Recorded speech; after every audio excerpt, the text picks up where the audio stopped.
Welcome. We'll go ahead and start this at about another minute, just to make sure we get everybody on.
Okay, I'll go ahead and get started. One of the things you need to look at as we're doing this is the chat feature that we have here. You can go on the chat feature if you have any questions. And then as we go through the coaching ed, we go through ODP, we go through the player development piece. It's one of those things that you can kind of ask questions. Andrew will be looking at it. And then tell me if we have any questions that we need to cover. So if you have any questions, please put that on the chat piece. Andrew will follow up with the questions with me and I'll kind of try to answer them. On this call, we've got Andrew Simpson and we've got Mark Godwin, who's going to talk about his program in the third session. Okay, so as we go through this is the team that we have. I'm Mike Strickler. I'm the Director of Coaching and Player Development. Derek Cullen, who's our VP of Player Development. We've got Mark Godwin, our Assistant Director of Coaching Recreation. He's here and he'll do one of his sessions. And then we go to... Mike, you're not sharing your screen. What do you mean I'm not showing my screen? You can't see your... Okay. Can't see the PowerPoint. Okay. How's that? It's on there now. Okay, all right. So I'm Mike Strickler. We got Derek Cullen, Mark Godwin. Then we go to the next group, and these are the guys that do all the work here. Let's see. We got Mike Parsons, who's the Assistant Director of Coaching in terms of coaching ed. We get Andrew Simpson and Ziggy Nagel. These are the guys who do a lot of the work here in the office. And if you're talking about coaching ed, Andrew's the person you need to call. If you're talking about ODP, Ziggy Nagel's the person you call about that. All right, this is the agenda we're using as we go through this. I'll do a little coaching education. Oops, go back on. Go coaching education. We got the Olympic Development Program. Mark will talk about the recreation piece, club and player development, and any other issues that you think we need to talk about today.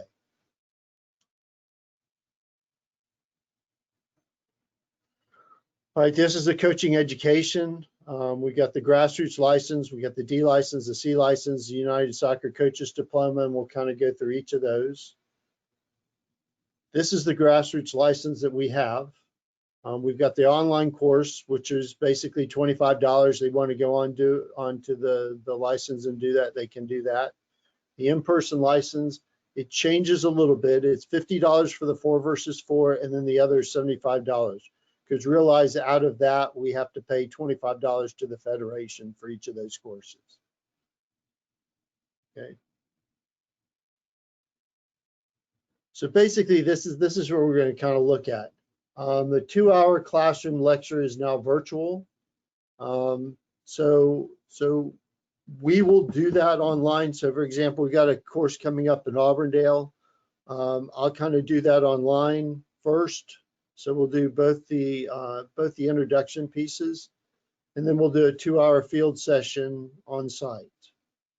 So again, one of the things that we're looking at here is So for example, if you sign up for a 9 versus 9 and 11v11, we'll do 2 different lectures. So it may be Wednesday night and then Thursday night for the second session. Okay, the field session, it's a 2-hour field session. We actually make it like 3 hours for a field session. And the COVID-19 policies will be in place. So we'll have to wear a mask if we're not playing. We'll have to take temperatures. We'll have to have you fill out a waiver. All that sort of stuff for the COVID-19 we'll ask you to do. One of the things that we look at in terms of putting this together is making sure that your safety and we're safety.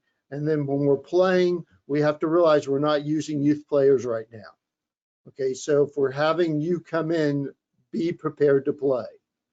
When you're playing, you can or cannot wear a mask. That's fine. If you want to wear a mask, you're okay. If you don't want to wear a mask, that's fine. But as soon as you come off, you need to put your mask on again. Okay. And then US Soccer will obviously give us how we can go back to the original setup when we can get there.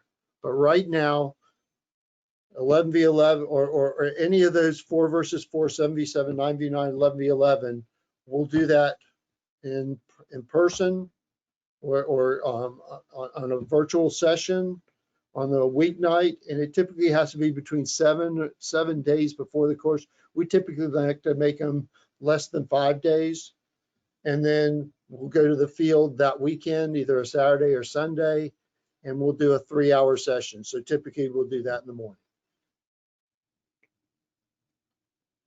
Okay, now we go to the D license. And the D license will take over 2 3-day weekends, and they're full 3-day weekends. There's a developmental period in between. The developmental period where we have various assignments that need to be accomplished. It's encouraged all the candidates to have a laptop, computer, or a tablet to complete the course. And that's really kind of important. You know, we see people try to work on their phones or take it home and work on their computers. If they have a laptop or a tablet, it's ideal for us to be able to handle that at the course with them. The D license will cover all 4 models. And then there's some new items that include formations and skill acquisition. So as we look at this, we're talking blended licenses will held in October to the end of 2020. So again, that's going to be virtually. Okay, we're going to kind of go through that, and we'll kind of set up a schedule in terms of how they're going to do that. And then that'll be through the end of 2020, and then in January we can do the field sessions. So basically we're doing a virtual piece, and then we're doing an in-person piece, and we won't know what the in-person piece is until probably the end of September, because US Soccer is still working on that piece. Okay, so again, we won't have youth players, so the coaches will be able to play again. The coaches as players, you can or cannot wear a mask. That's the same with the grassroots license. Okay, so again, we'll do blended period from October to the end of 2020.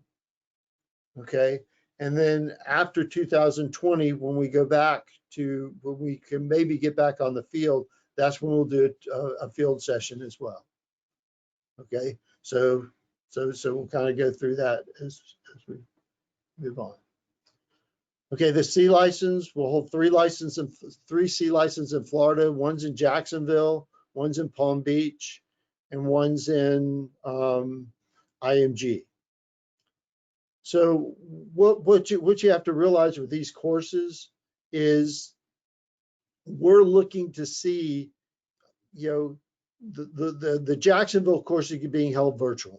Okay, so it's in September and November. All of it's going to be virtual. The Palm Beach course in December, we're kind of seeing what we're going to do. And then for the course in Bradenton, obviously we hope to be back on the field. Okay. So with FYSA 2021, we'll hold 3 C licenses again. If you want to hold a course in your area, we're holding 3 C licenses. So you need to get a hold of Andrew in terms of, you know, being able to set that up. So again, what we're trying to hold 3 every year. We've kind of been in these locations the last 2 or 3 years. So if you want to hold one in your area, please get with Andrew and we can kind of talk about, if you have the facilities, if you have the hotels and all that other stuff that goes with setting that course up.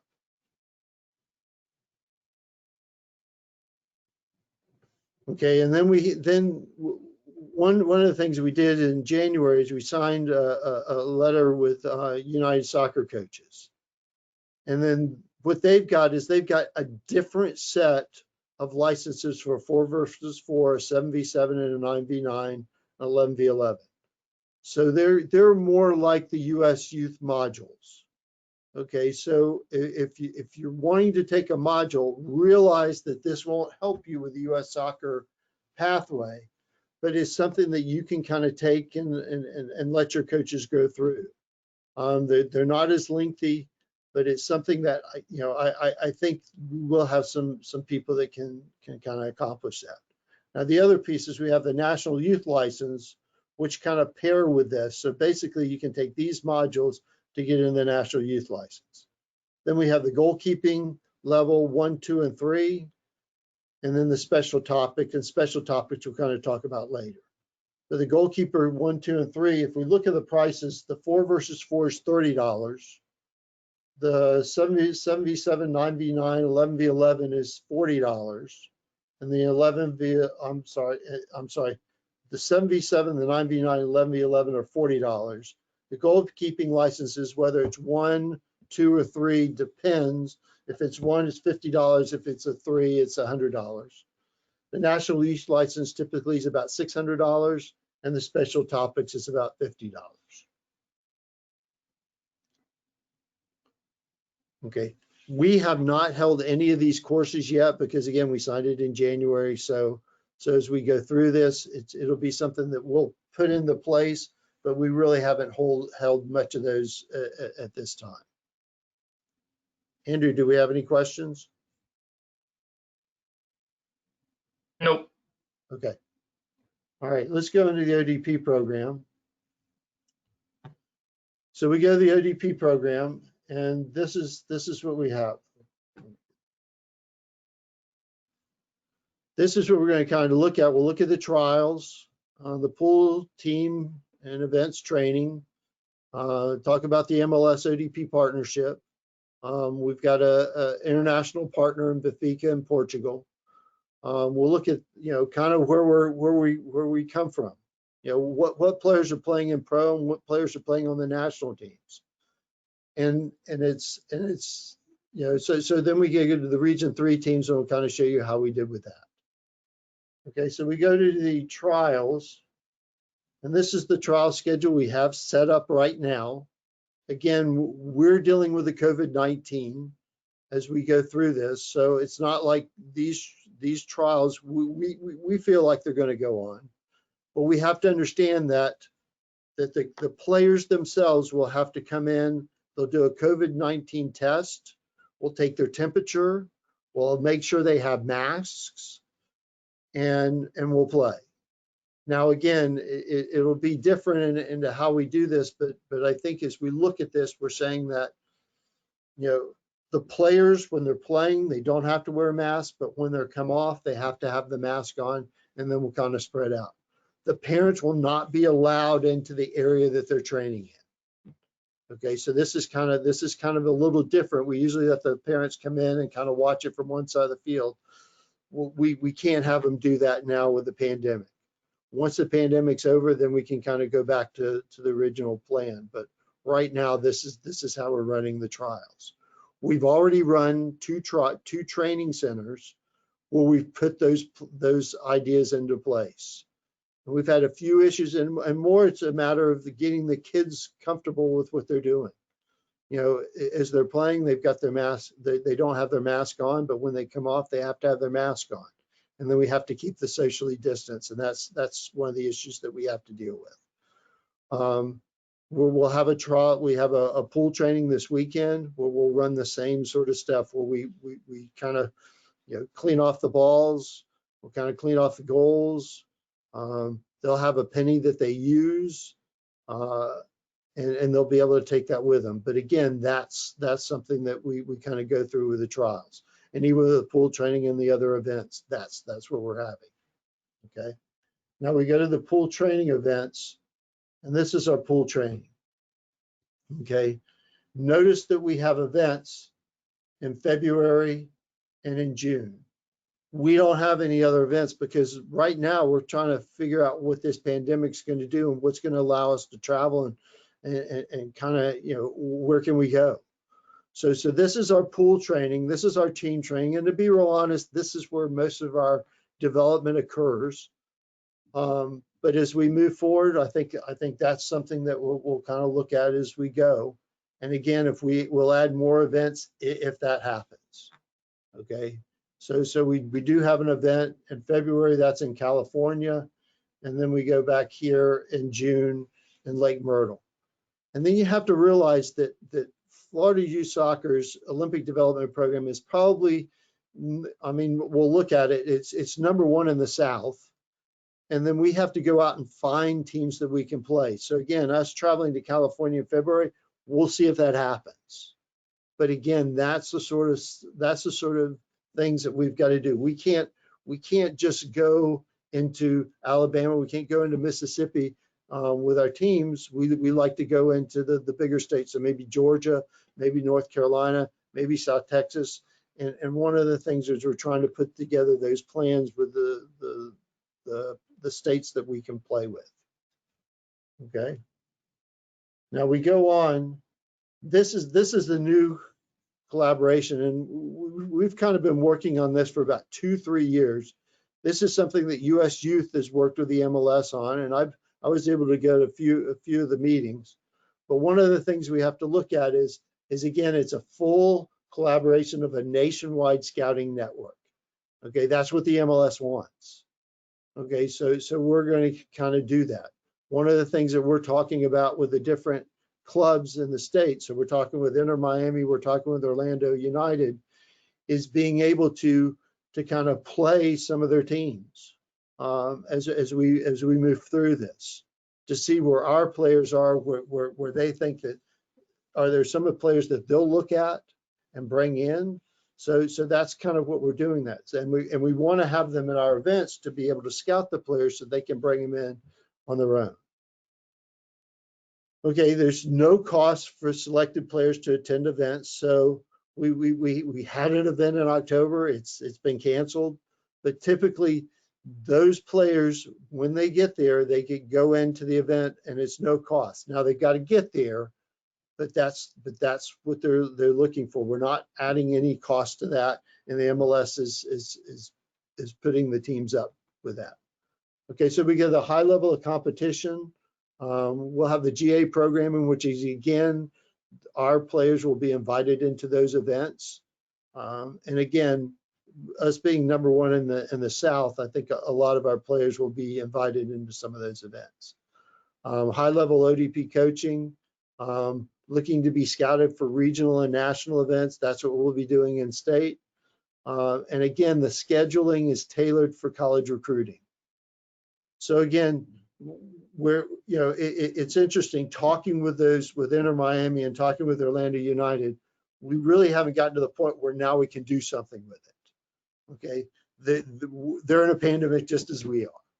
So it's one of those things where I think is once we get through the pandemic, we can kind of work more with this. And on top of that, we have an international group that we're working with as well.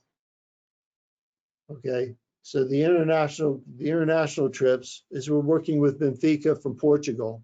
And if you go on the Benfica website, there's a lot of information and you can kind of look at the way they have their academy set up. And basically what we're doing is we'll take our players over there. They'll send some coaches over here. We'll send some coaches over there. They'll send some players over here. So it's one of those things where it'll be something that we can kind of share with them. And as you look at this, you can see where we've got, there's only 4 states in the country that they're even looking at. It's us, Massachusetts, South Texas, and California. So they're looking at those programs and saying, we can bring those in, we can do on that. And one of the things that we looked at is doing a coaching course in November. Well, obviously with the pandemic, we can't do that. So now we've got some other dates in March that we're looking at, but again, we'll see where the pandemic is, not only with us, but with them. And we look forward to setting up with this academy program.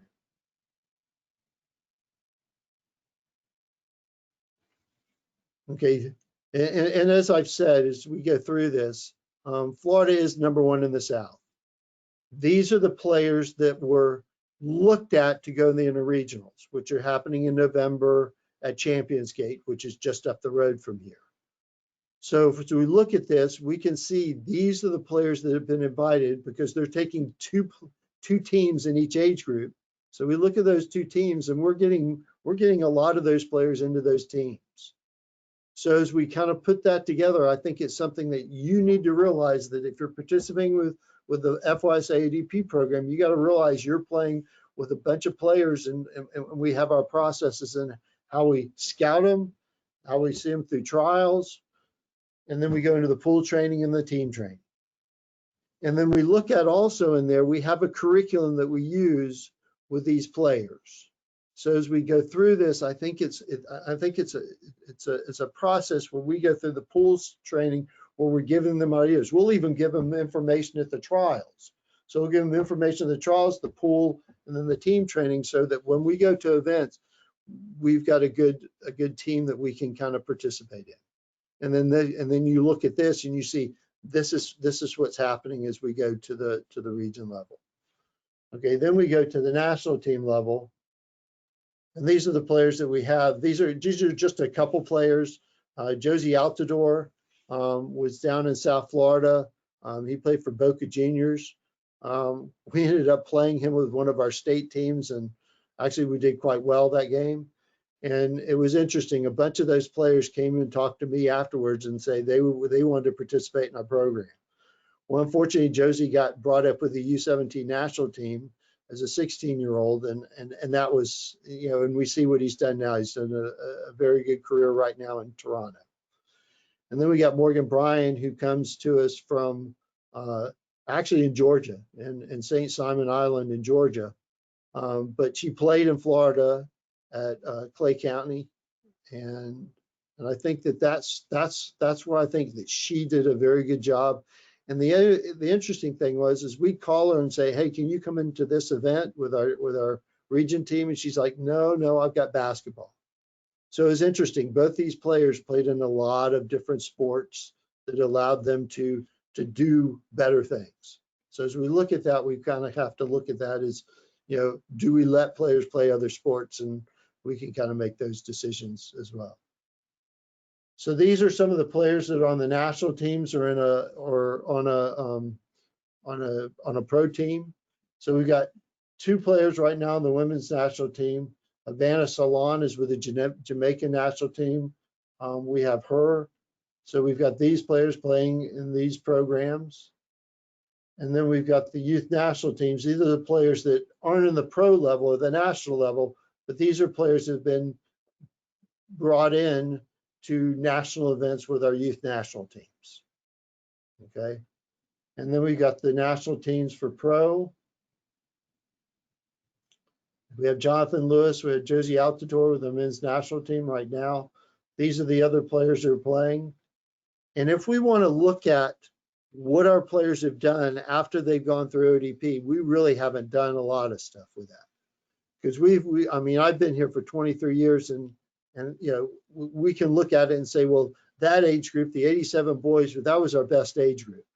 Or our 90 girls, that was our best age group. So we can kind of look at that and kind of say, we don't have something where we have the players from all those years. But these are the players that are playing this year in the professional. These are players that are playing with the youth national teams. So as we have that, that's what we kind of do, because we could actually spend this whole hour talking about just the players that came through our programs in terms of ODP. Okay. Andrew, any questions about ODP? No. Okay. All right. So we'll go to the next program, which is the introduction to soccer. And I'll let Mark Godwin come in and participate in that. So.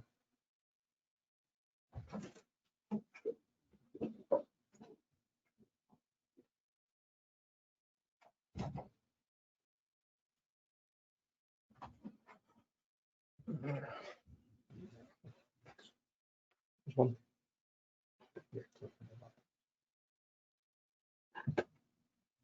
All right, good morning, everyone. As Mike said, I'm Mark Godwin. I know some of you, certainly I know one from my Louisiana days on here. Mark Hansen is on here today. But I primarily look after the recreational side of things here at FYSA. And one of the things that I always look at is what are the benefits of being a member of FYSA? You know, constantly we have programming and so forth that is additional costs. So some of the things certainly on the rec side is what can we give our clubs to move forward? And the introduction to soccer program is something that it's not new. It was designed a few years ago called the Parent and Child Program that I utilized back in Louisiana, and it was very successful at my club in not just introducing the first-time players to soccer, but also in fact trying to get volunteers to step up to the plate and coach some of these teams. So I'll go into this a little bit more detail now. So what is the program? It's really geared towards those new parents and players that come into your clubs, specifically at the under 6 age groups, but you can utilize this for under 8s as well. The bottom line is it's a way in which we can introduce not just the players to the sport, but parents hopefully towards coaching their own child and giving them the right direction. So, you know, one of the end products is we want to try and change our soccer culture. We want more soccer going on outside of the club environment. And that's one of the things I think you as a club want to see happen in your own environment, because I think we're not going to get stronger as not just a nation, but as a state and as an individual club until we see more soccer going on in you know, what used to be in the streets when I was coming through and seeing it happen in the front and backyards more often. I mean, I think you all know when you drive around neighborhoods, you'll see basketball hoops out there and parents throwing a baseball or football with their child. Can we see more soccer going on in that sort of way? So how are we going to change this? Well, the bottom line is, if you look at the average recreational player, they only play soccer about 1 to 2 hours a week, and that's it. And that's in a more controlled environment. So we want to try and bring parents and children together, working in their own backyard. Can we do that? I think it's achievable. I think it's not something that's going to be difficult to do. And in all honesty, when we look at it, it could be fun for family and bring back quality family time. I know, speaking for my own family, that these days with my 14-year-old daughter, I have to schedule, you know, time on her calendar to make sure we can have some family time. It's become a bit of a nightmare. COVID-19, the pandemic has shown us that we've had to have a lot of quality time. So can we keep that momentum going? So at the end of the day, we want to see positive parenting going on. And here's some of the cartoons for those of you. I know Mike mentioned it earlier on, that the National Youth License. Some of you probably have taken that, but this is one of the cartoons from that particular course. And if you look at it, open your ears, nurse, my son is crying, change his diaper now. Can we avoid parenting like that? You know, it's parental rage at the early stages, but we all know it goes on the soccer field, certainly on the sideline. So can we create a positive environment for our players to develop in? So going into the program in a little bit more detail, you know, I think we still have a lot of new incoming players and parents that have never really experienced a great game of soccer. And I think, again, a lot of our parents have come in and were isolated in other sports in their youth careers. So it's a great way to get them to interact and understand a little bit more about the game. I'm not going to say that it's specifically geared towards them, because you can get a lot of benefits from any parent who consider themselves the seasoned pros, or what you may consider being some of the dangerous ones. When it comes to supporting the players on the sideline, they've got it all wrong. They bring in things from other sports. So the program itself is about coaching the parent on how to coach their own player. And, you know, I think this is going to be a huge advantage for clubs going forward, because, you know, again, it can expand upon the time that there's quality interaction going on soccer-wise between any parent player and obviously the coach as well. This is the real key here as well. I think when we look at parent education, we as a whole, as a nation, do not do a good job on this. You know, so it's a good opportunity for us to get those parents together as a club, as a state, to really help them to become fans of the game.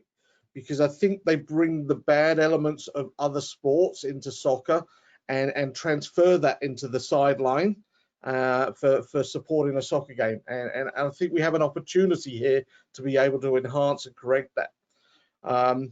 There's also a piece on this about utilizing correct soccer equipment. You know, I think we've all come across situations where we see 6-year-olds show up on their first day of soccer and they've got a size 5 soccer ball. And it's because the parents have no idea what really is the true size soccer ball for their age group player.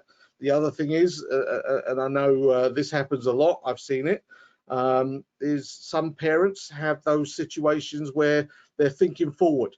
So when they go out and buy their first pair of soccer cleats for their child, they buy it 2 sizes too big, with the reasoning being that, well, they're going to grow into it.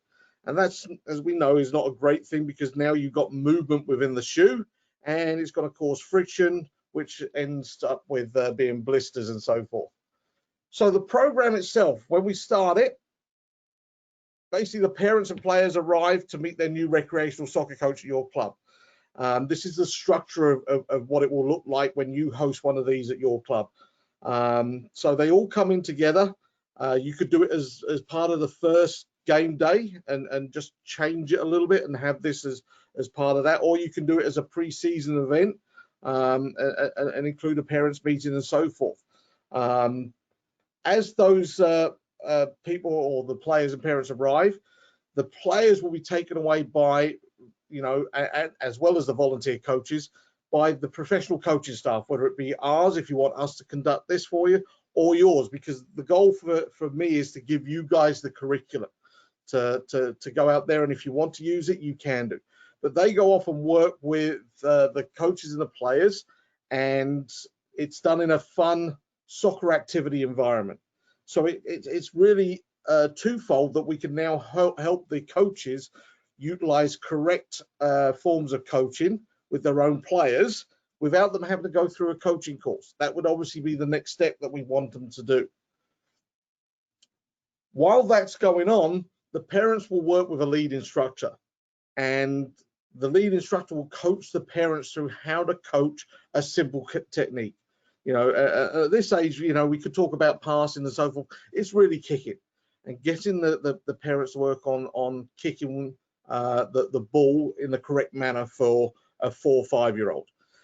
Then what we do is we bring the groups back together. The parents will now work with their own child for about a couple of minutes on the correct kicking technique, where we can go around as a staff and identify and help our parents get things going in the right direction.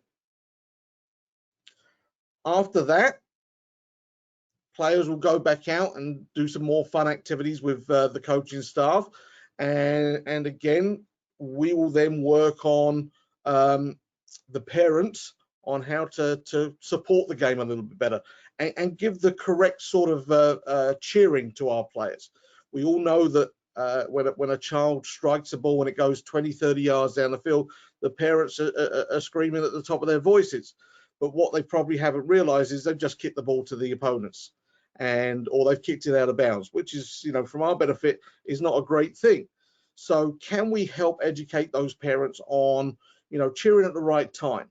You know, it's about maintaining a little bit of possession if we can, and can we help enhance that? Because a player, or in a young player's mind, they're going to see that as they've done something right when they just kick the ball to the opponent.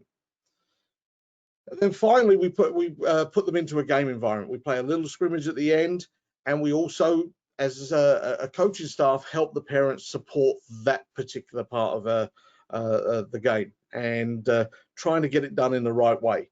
Again, I think this will go a lot way in setting standards, a good foundation for the correct type of support going forward when these players eventually go on and become, you know, competitive players.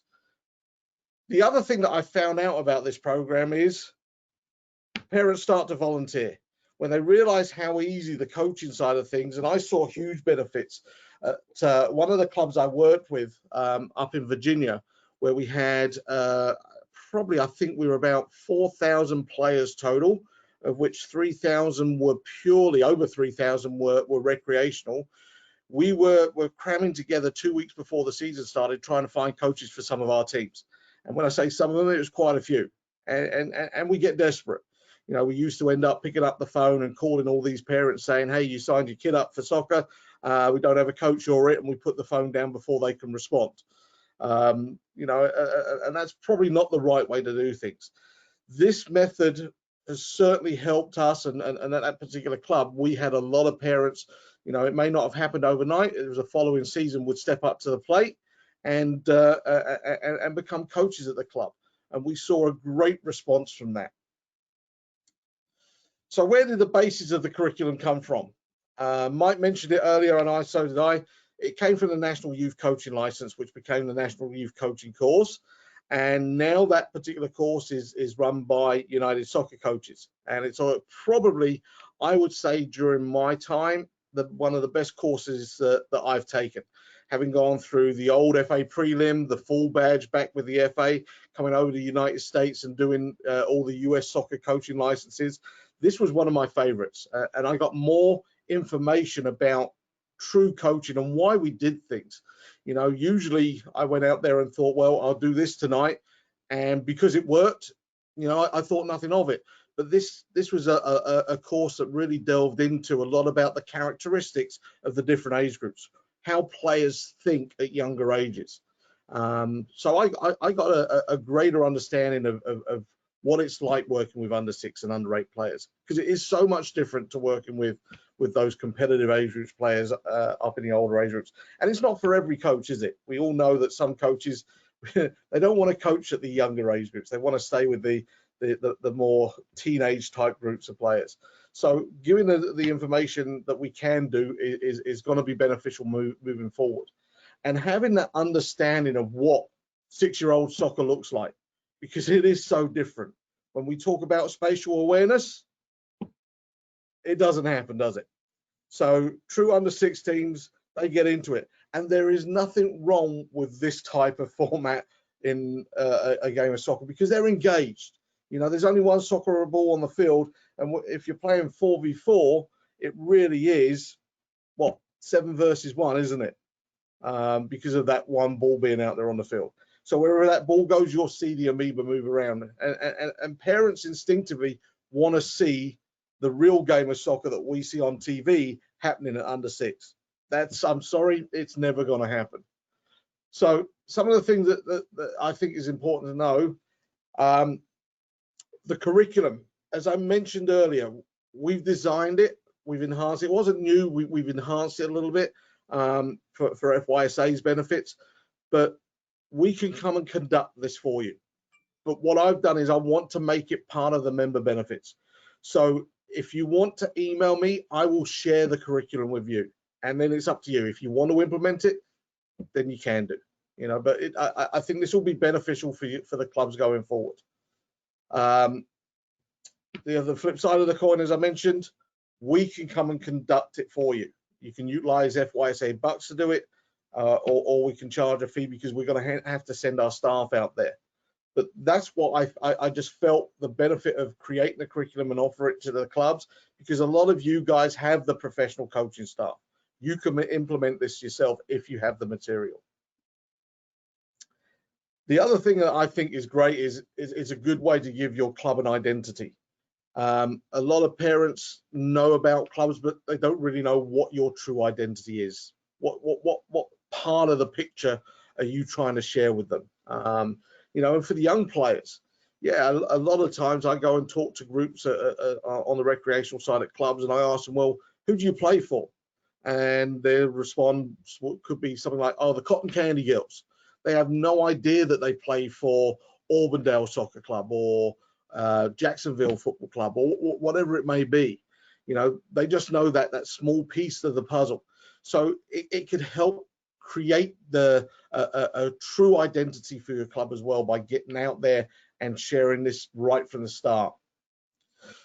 The other thing we want to try and do when we look at the recreational coach, that's what we get. It's a whole plethora of different backgrounds that come in and volunteer to coach at the club level. You know, you could get your drill sergeant from the army or the armed forces. You know, he's very disciplined in what he does. A former football player. You know, maybe you have a few that played soccer when they were younger. You know, businessmen, or the ones that are just available. So can we get all of these coaches on the same page doing the right thing? And if we get them all together right from the start, it's going to benefit the club long term. So now, part of the things that we know as coaches who've gone through coaching courses is we've heard about the 3 L's. Can we avoid the no lines, the no laps, no lectures? And another great cartoon from the National Youth Course is, you know, players that don't get it. Every practice we dribble around cones, but we never play against cones in the games. So can we get them working on something that's more reality based? It's certainly from US Soccer standpoint, one of their 3 cornerstones going forward. So can we give that to the volunteer coaches coming in right from the start? And as I mentioned earlier with my own daughter, it's tough being a kid these days. You know, there's so much on their plate, and as they start to go back to school, whatever school may look like coming in this coming school year, you know, can we try and get back to having our kids go out there, have fun? And it starts at the home, doesn't it? Can we create a better environment at the home? Because we're looking to build not just better players for the future, but better citizens as well. So those are some of the things that I've got. The curriculum, as I say, I've just finished rebranding it because we've come out with a new brand logo going forward. You know, I started designing this earlier on this year and piecing everything together. Now that I've got it together, I got told about the new branding, so I had to change everything with it. So now I've finalized everything. It's ready to go out. If you want a copy of the curriculum, all you have to do is email me. I think Mike will put our email addresses up later in the presentation, but just send me an email. It's mgodwin@fysa.com, and I will gladly send you a copy of the curriculum. It's short, sweet, not too much to it, and it's very easy for you as a club to implement. So that's all I have on the recreational side. Again, if you want us to come out and do it, we will do the course as well, or the clinic as well. Sometimes it might be best to have us do the first one so you can really see it in motion. But if you want to try and implement it, the curriculum's all pieced together. So I am going to hand back to Mike now, and he's going to talk about the club development tool.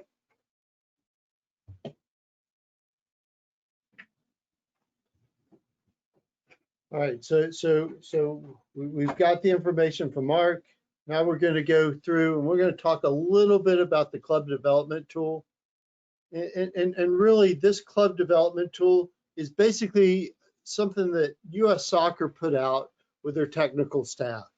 So we've kind of looked at this over the past year and a half. I went up to a session in Dallas. And it's really a way that the club can look and make a self-assessment. So again, our staff can come in and kind of look at your program and kind of say, this is what you do well, this is what you don't do well, but it's something that you can kind of do as well. So as we look at this, we're looking at this can work with any club, either the grassroots club or DA program. It's something that you self-assess your current club structure. You look at the staff discussions and document philosophies and coach and development player plans. So again, you look at your philosophy and see if the plan we have to work on our philosophy works. And then we can implement that documented plans as we go through the process. Because I think a lot of times right now, we have a club that's a bunch of teams. And now how can we at the club level begin to bring those groups together?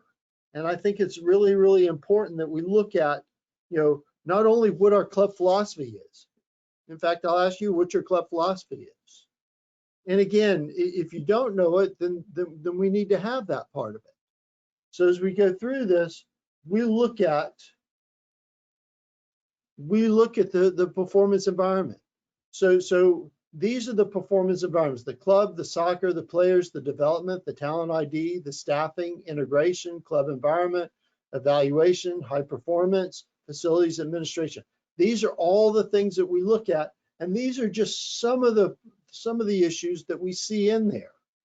And again, you could have the players have 4 or 5 different comments that we're looking for, but you could go into the staffing and they could have 6.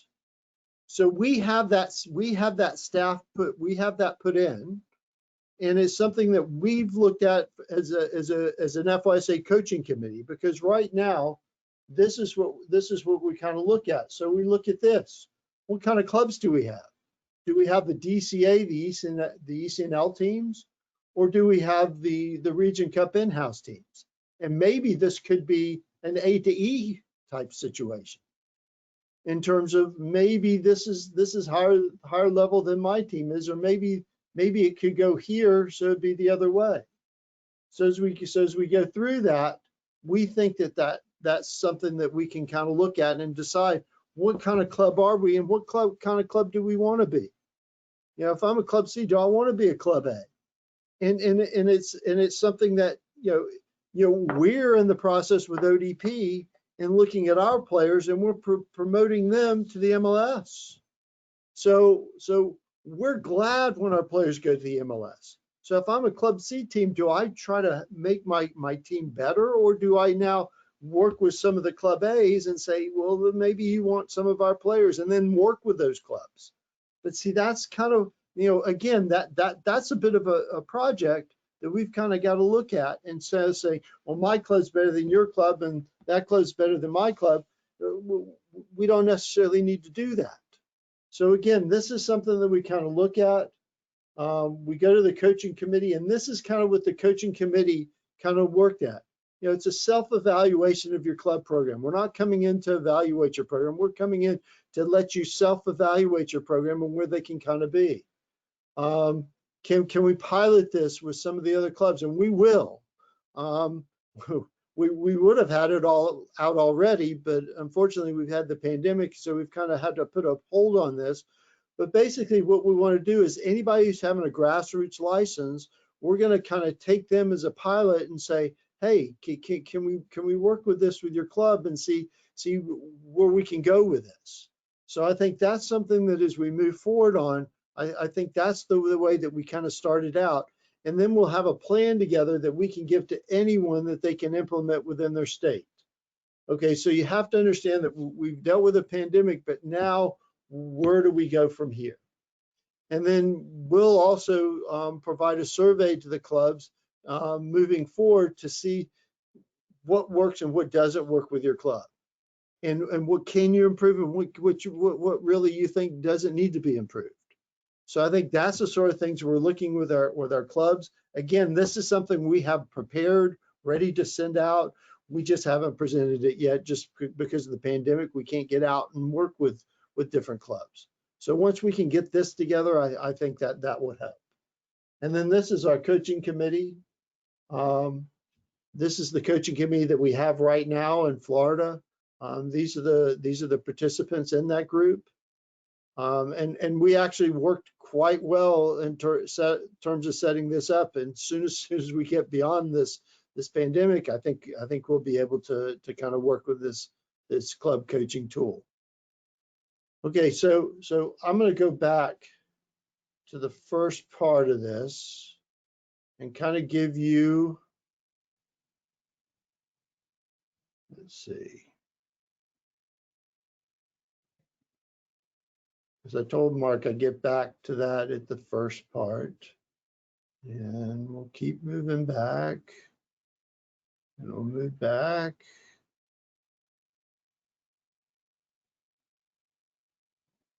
And then this is what we have in terms of these are our coaches. These are the ones you need to deal with. Either this group or this group. And if you need the email addresses, I think we'll have this posted that you can get that. But these are the email addresses that you need to kind of look at, and we can kind of deal with. Again, one of the things that we're looking at is we're trying to put together coaching education. We're trying to put ODP. We're trying to put the recreation. We're trying to put the club development tool, and we're trying to give that to you so that you can help your club in terms of being a better club. And you know, we have a staff of coaches that I just went through yesterday in terms of these are coaches that are basically volunteering to do this ODP program. We've got coaches that are doing the coaching education piece, and they're coming out and working with our coaches. So again, we're trying to give information back to you. You need to let us know if there's more stuff that you need from us. Okay, so as we kind of go through this, I think that would help as we move forward with this. I mean, we've got this staff that we can kind of work with, and it's a matter of, you know, how can we put that together? You know, who's better in terms of putting presentations together? Who's better in putting documents together? Who's in charge of putting this all together in a reasonable way? So again, as we look at this, we're asking for you to give us information, but we're also giving you information in terms of how you can improve as a coach, as a club, and then how can we improve our individual players.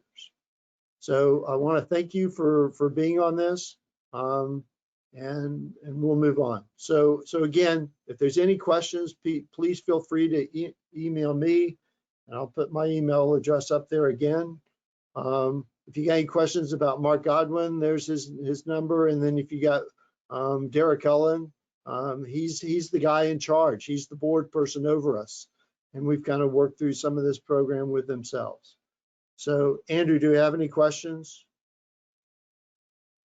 Nope. Okay, all right. So I just want to say thank you. And again, if we can help you or you can help us, please let us know. All right, thank you.